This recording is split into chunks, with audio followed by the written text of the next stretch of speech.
Hello,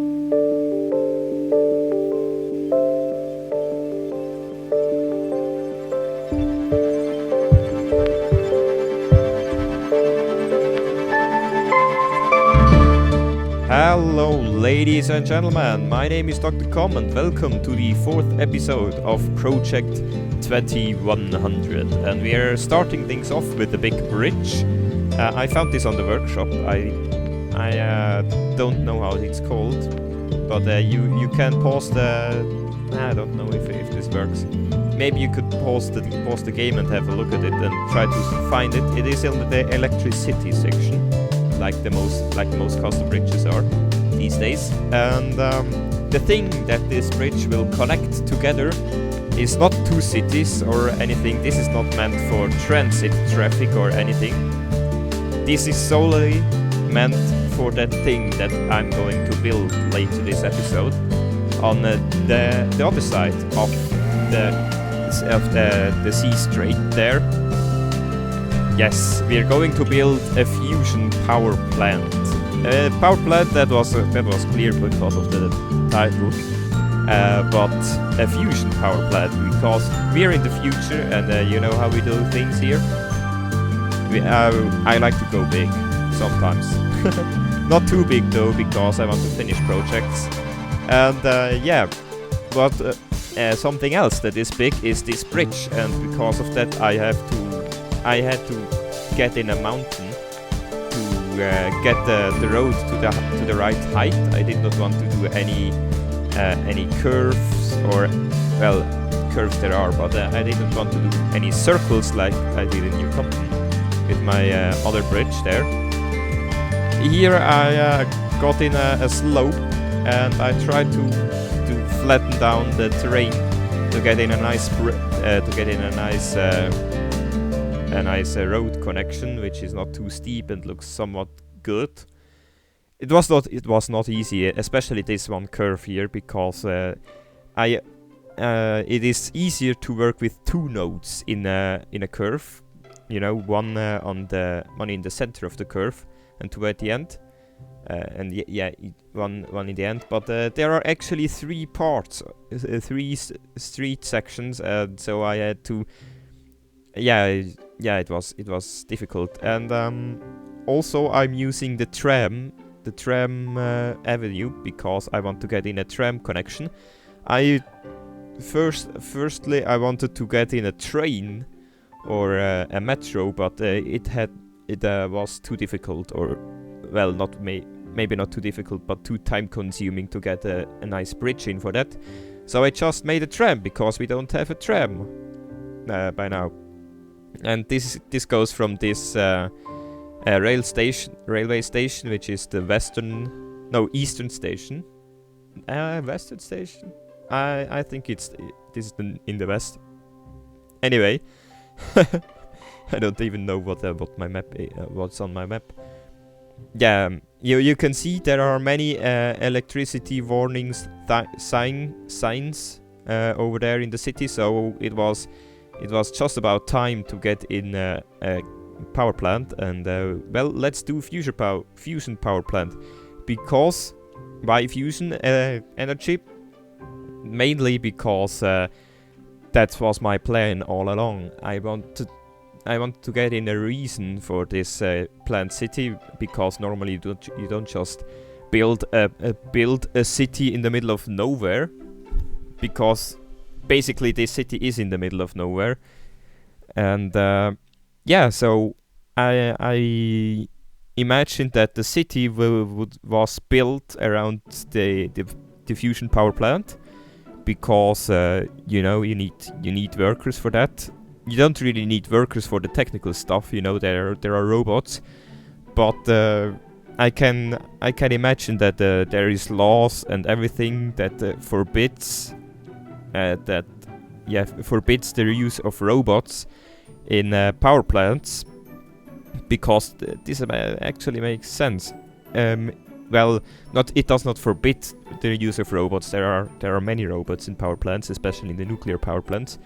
But the robots which handle everything. So I thought yeah, but you could get in 10,000 jobs. That 10,000 jobs for this power plant, because this power plant is actually supposed to get enough electricity for the entire US East Coast. I can imagine, maybe in the 22nd century, there are, roughly 200 million or 300 million people on the East Coast alone. Or, yeah, more 200 million, not too crazy, please. And they all need some electricity, so I made the fusion power plant. I actually did some research, and my design is not really based on an actual fusion power plant, because those don't really exist. And I know there's that Mendelstein reactor in Germany, test reactor, but I researched some plans and things, and the reactor that I looked up how everything works is actually the ITER reactor. It is the International Thermonuclear Experimental Reactor, and it sounds good. ITER or ITER. Yeah, it's called ITER in English. This is built in France. Yes.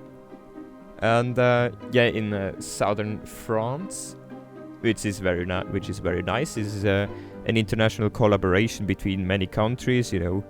I have a list here: the US, Russia, Korea, Japan, India, the EU, and China. They all are here. And now to get back to the video, these three things that I just placed down, those are the reactors, because as I just wanted to say, I looked up some models for the ITER reactor, and they are round, which is very unfortunate, because I did not find any round assets big enough. I already said it. They need to be big enough, because the reactor in the ITER reactor is something like 20 meters tall or something, or even more, 30. I have the Wikipedia page on the second screen, but I don't just find the things. Yeah, it is said that the chamber in the reactor itself is 7 meters tall, which means that this is just a chamber, and there are many other parts to it. So it's a big thing. And to come back to the video for a second, I'm laying down a power line. I got that large power masts in. And I planted those down to show like a connection to the outside, because these 3 reactor cores, they actually produce, you could say they produce quite a bit of electricity. We're speaking here of many gigawatts and terawatts of power. And I've already noticed that I'm already 9 minutes into the video. Yeah, just 9 minutes now. And there's going to be a small live part at the just after that, where I want to show you a small trick that I have found out. This is very nice. I'm already producing episode number 5. Which will finish up this power plant, because there's a lot of decoration work to be done.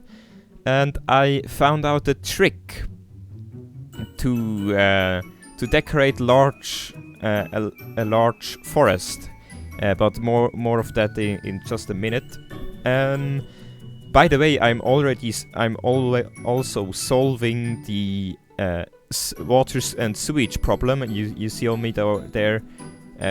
Putting down some pumps and those sewage things, however they're called in English.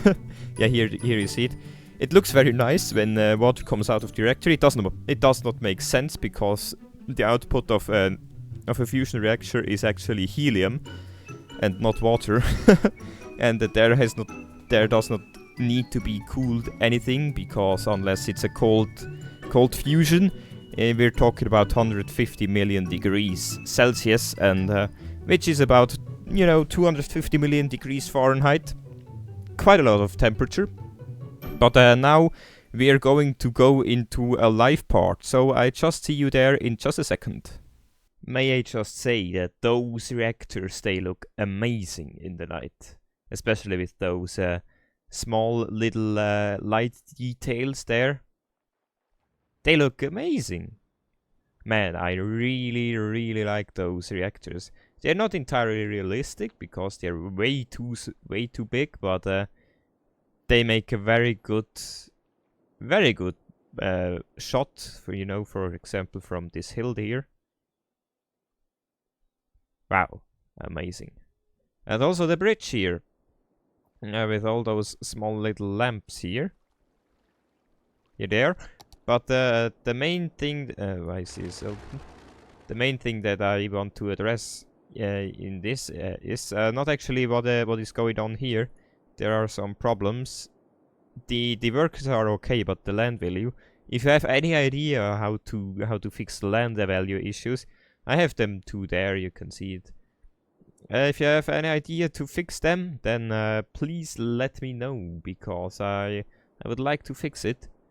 And before you say it, I have 0 people currently. This is because the city is not connected up, as you can see here. It is not connected up, but we will do that in just not in next episode, maybe the episode after that. But now let's come to the light. And yeah, a thing that I did not address here is this fence here, and you may think this fence is made to protect the facilities over here, but no. The main reason for this fence is actually to protect the wildlife reserve in this area here. Yeah, I know there are some those pylons here, but they need to go somewhere. Eventually there will be a big forest here, hint hint next episode, and yeah, this needs to be protected against the humankind, because we are the biggest destroyer of nature. Well, we are not the biggest destroyer, we are the destroyer of nature. But the thing that I actually wanted to show you right now is a small trick for you guys if you need it. And let me just prepare something, and I will be back in just a second. So here we are. I created a small forest over here, and as you can see, it is quite detailed already. With I've used 6 different tree types. For example, here the acacia trees and the shady trees and the southern live oak trees, and the other ones, the other live oak trees and the normal.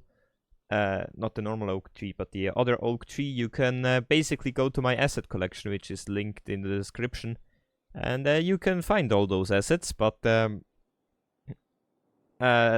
is a small tip for you. Yeah, it is a bit shit while I'm recording this, because of how much the computer has to work. My computer is not the best, so the render distance for trees is a bit short currently. But as you can see, I've let some holes in the forest, and this is actually a good advice for you. Let some holes in the forest if you want to have a quite detailed place like I have here. You should always leave some holes, because this is actually where the advice starts. And let's go over to a normal field, to a barren field. And I want to make some bushes and everything. And let's start actually with those. This is called tall grass cluster.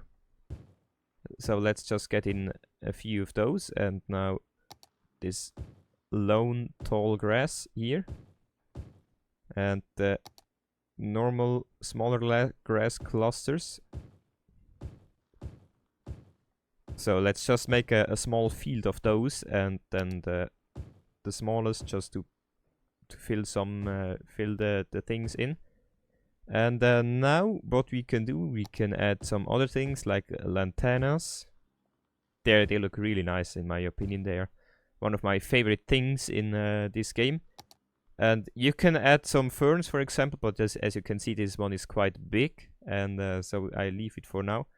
But I can get in some smaller ones. And I deliberately don't have anarchy enabled. You know, anarchy turns the chirpy on fire, if you have not known that. It's a fine road anarchy if you have asked. I have this currently off, and this is a good advice for you. Now the shady bushes, you can spam those. Good advice for you is, you know, just to have it anarchy off when you're building with trees, because you can always mess up and have and suddenly have 100 trees in one spot, and this won't help your frame rate. So now that we have a cluster of those, we can just leave this one here, and then we take the move it mod and the selection tool, and let's just select everything for a moment here.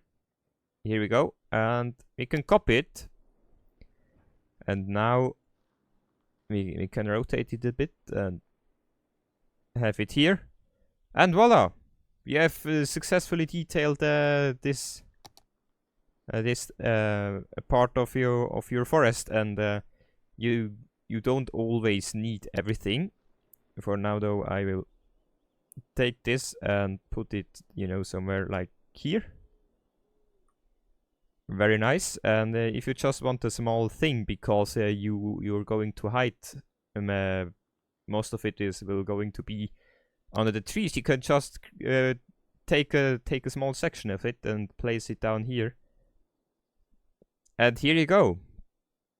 As you can see, it looks quite nice. You can definitely speed up your processing time for forests, and this is something that I'm going to use in my next episode. So if you see me doing that, you know what how it's done, and it actually is very nice. So as you can see, I've detailed a bit more, and here are some of those bushy areas, and I've also put down some decals. You can see those gray stains. They are from the rock decal, I think. Yeah, I made another cluster of bushes here just with the shady things and the lanternas, and also something I would recommend if you're using a custom map theme like I am.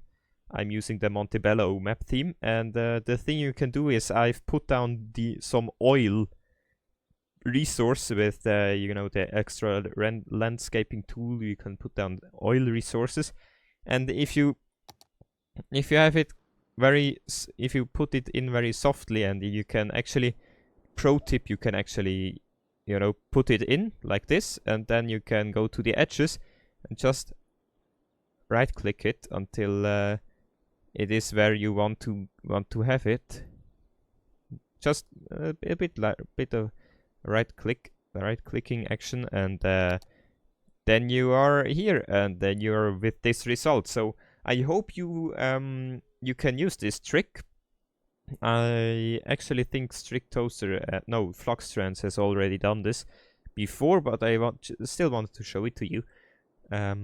So I hope you have liked this episode with all those buildings plopped down here and not really detailing done here. So please fasten your seatbelt. Next time we will do detailing just like here, but on a much bigger scale. As you can see, this I at least want to get in this area here. So I hope you have liked this video, and if you want to see more of Project 2100, then you can subscribe to my channel, and there will also be some end cards right now popping up, and now there should be here. Maybe not. I'm maybe not too exact with those, but yeah. On the left you will find my last video to this series, video number 3, where I basically created this district here. And on the right you see a random video from mine. I hope you will like it. So thank you very much and goodbye.